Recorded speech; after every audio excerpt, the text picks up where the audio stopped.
Hello, my name is Shay Jini. I'm so happy to be with you today, and I am glad that you're watching this channel.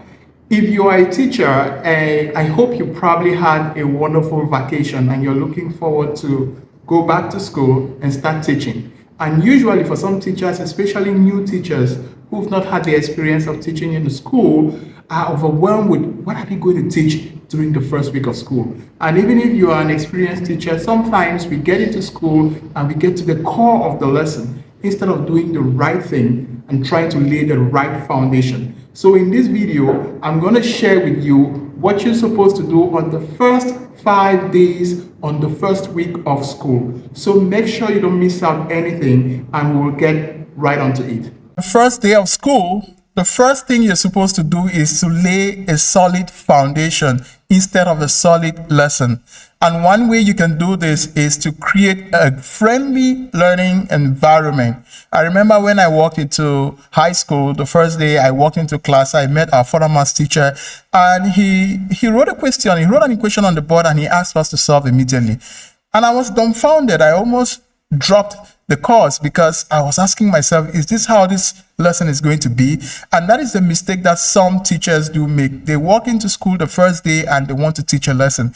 This is not how it works. Sometimes we scare students by the way we present the lesson to them. So usually this is a time to create a friendly environment. And how do you create a friendly environment? By giving them a get to know each other activity. One of the things is, after introducing yourself and allowing the new students to introduce themselves, you have to look for an activity that helps you to discuss their personalities, who they are, what they like, what they don't like. Just have a general classroom discussion. Sometimes if you go online, there are so many activities that you can use that will help to group the students so that they can interact among themselves and they can have a great feel that this lesson is going to be a great one throughout the year. So when you walk into class, the first thing is greet the students. Try to ask a question, how was your vacation? And give room for at least a good number of students to share how their vacation was.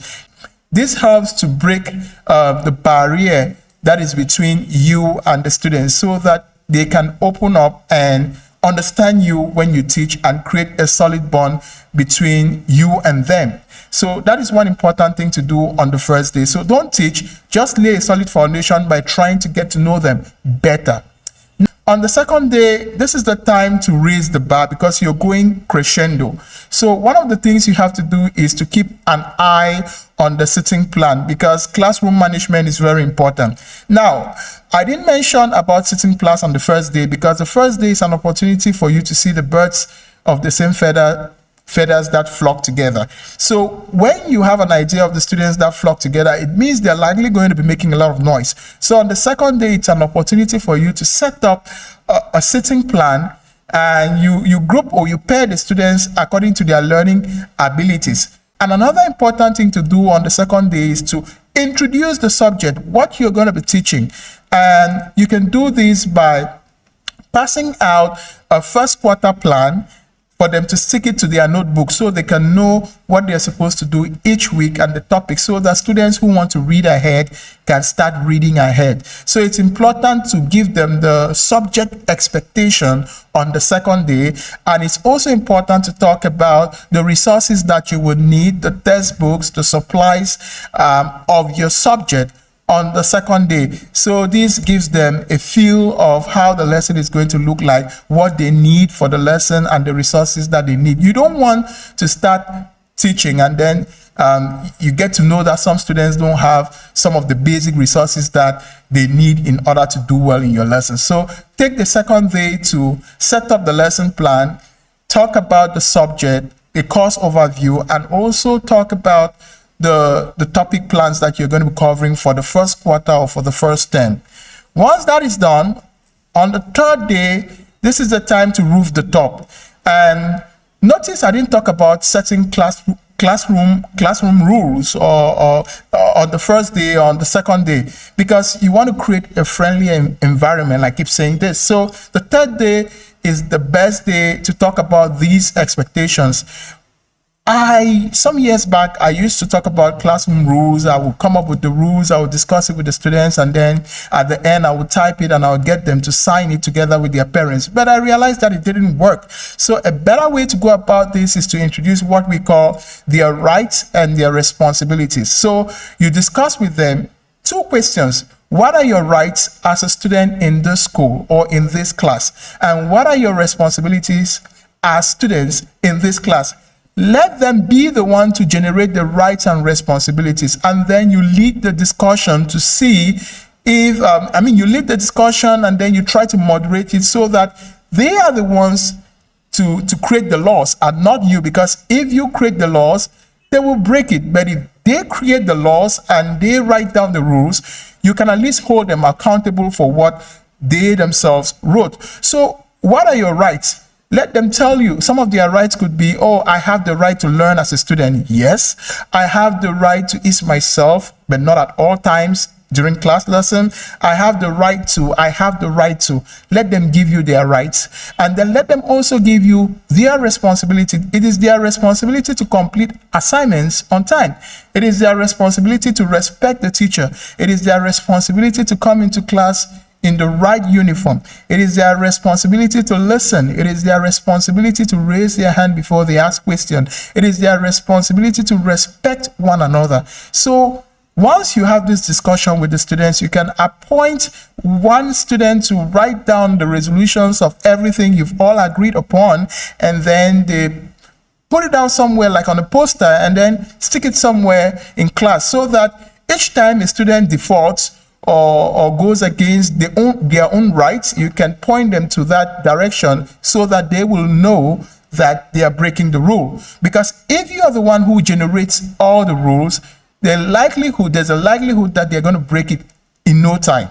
On the 4th day, that is the packing day, pack in. Now, this is the day that you can start introducing your first lesson.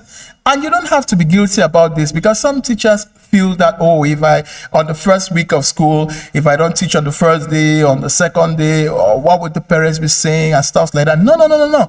It's better to lay a solid foundation and have wonderful lessons all through the year than to start with a solid lesson and then you have ramshackled lessons in the course of the year because you didn't lay a solid foundation. So on the 4th day, you can start your real lesson. And I advise that you start with the easiest lesson ever. This is to create that positive learning environment and to cause them to like the subject.